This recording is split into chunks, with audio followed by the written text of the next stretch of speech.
Mpendwa mtazamaji, kabla ya taarifa hizi na kuomba uchukue sekunde kidogo tu uponyeze button ya subscribe ambayo ipo hapa chini, na ukumbuke kuwasha kengele kiko hapo kando ili kuendelea kupata taarifa kutoka mtandao wetu wa Tanzania ITV. Na karibu na shukuru kwa kutii ombi langu. Karibu ni kufahamisha taarifa zile ambazo zimetufikia kwa siku ya leo, kwa sababu katika mtandao wetu wa Tanzania ITV tunatoa siri zote ambazo zinaendelea katika taifa la Tanzania bila kuficha siri yoyote. Mbinu mpya ya kuwaua Watanzania imefichuliwa kisiri.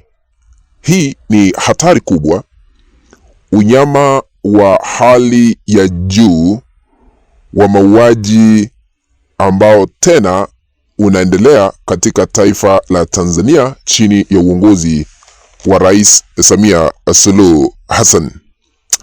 Kuna habari ambazo tumeziona na zimetufikia, na sisi kazi yetu ni kufichua siri kwa kile ambacho kinaendelea chini ya maji.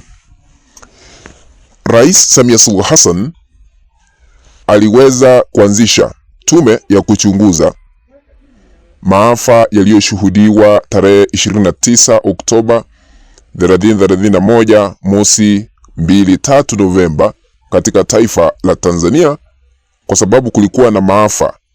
Rais Suluhu akachagua tume ya kuchunguza maafa hayo. Sasa siri ndio hii vile tumeweza kufahamishwa, na nitaenda kusoma moja kwa moja vile hatari imeweza kuonekana katika taifa la Tanzania kuhusiana na maafa ambayo yanaendelea kisiri ili kuwaua.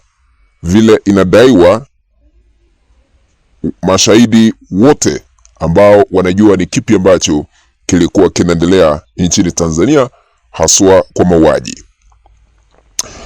Habari ndiyo hii: ukipeleka tu ushahidi unauliwa ili kupoteza huo ushahidi. Mtandao wa Chadema Breaking News umeweza kusema ya kwamba ukipeleka tu ushahidi unauawa ili kupoteza huo ushahidi. Kama kweli, naomba tusome, kama kweli Samia na genge lake wana nia njema, number 1, kwa nini wanawaua mashahidi muhimu kama aliyekuwa waziri wa afya Jenista Mhagama, wakati raia wanauawa na Samia kipindi cha mwezi 29 wakati wa maandamano? Nambari ya pili, kwa nini wanawakamata na kuwapoteza madaktari, sikiza sasa, na wauguzi walioshuhudia polisi wakiua na kupoteza miili ya raia? Kuna kila ambacho kinaendelea Tanzania sasa hivi chini ya maji. Kuna tume ambayo iliweza kuundwa kukusanya maoni. Ukienda kutoa ushahidi na maoni yako vile uliweza kuona maafa, huenda utapotea, kwa sababu ni njia imetafutwa ya kuficha ukweli halisi wa mambo, kumaliza ushahidi dhidi ya serikali haramu ambayo ipo mamlakani. Sasa tunataarifiwa kwamba madaktari na wauguzi walioshuhudia polisi wakiwaua na kupoteza miili ya raia nao pia wanaangamizwa baada ya kukamatwa. Namba 3, kwa nini waliua na wanaendelea kuwasaka ili kuwaua wahudumu wa mochari ili kuharibu ushahidi? Hawa ni mortician, wale ambao wanafanya katika vyumba vya kuhifadhi maiti. Sasa nao wameanza kuandamwa ili kuficha ukweli, kutoa ushahidi usije ukajulikana. Nambari ya 4, wanasema kwa nini hadi leo watu wamenyimwa miili ya watu wao waliouawa na Samia kabla, wakati na baada ya maandamano ya 29. Kuna familia ambazo hadi kufikia sasa hamuna miili na wanaendelea kuteseka wakijiuliza maswali. wenzao walienda wapi? Nambari ya 5, kwa nini hadi leo wanawateka na kuwapoteza watu wanaohusishwa kuwa na taarifa muhimu za mauaji ya maandamano 29, ikiwa ni pamoja na waliokutwa na picha, video za maiti za maandamano ya 29. Ukionekana ukiwa na ushahidi unaenda. Namba 6, kwa nini hadi leo hakuna mtu aliyewajibishwa kujiwajibisha kutokana na mauaji ya raia wakati wa maandamano ya 29? Namba 7, kwa nini ukweli unaosemwa na watu kama Badri Charles Kitima unawakereketa kiasi cha kutuma watu wa kumuua? Kwa nini hawataki kusikiza kelele za raia wa Tanzania wanaodai kuwa tume hii sio huru na kwamba ili iwe huru inahitaji watu wasiofungamana na upande wowote wa hasa kutoka katika taasisi za kimataifa? 9, kwa nini wamezuia njia zingine za kuwasilisha taarifa kwao? Imagine katika ulimwengu huu wa sayansi na teknolojia, watu wanaambiwa wawasilishe taarifa kwa njia ya barua na kwenda ana kwa ana, yaani ni mtego. Naambiwa uandike barua na barua hii utasema ni nani ameiandika, ama lazima utaenda moja kwa moja, wataki mitandao ikiweze kutumika. Pasi ukipatikana uko na ushahidi unaenda vile tunaambiwa. Namba 10, huyu mwenyekiti wa tume amekuwa mwenyekiti wa tume nyingi huko nyuma, na tume zake zimekuwa zikija na mapendekezo ambayo hayajawahi kufanyiwa kazi. Raia wameeleza mashaka yao kuwa hata sasa hana jipya. Kwa nini hoja hiyo haijibiwi kufikia sasa?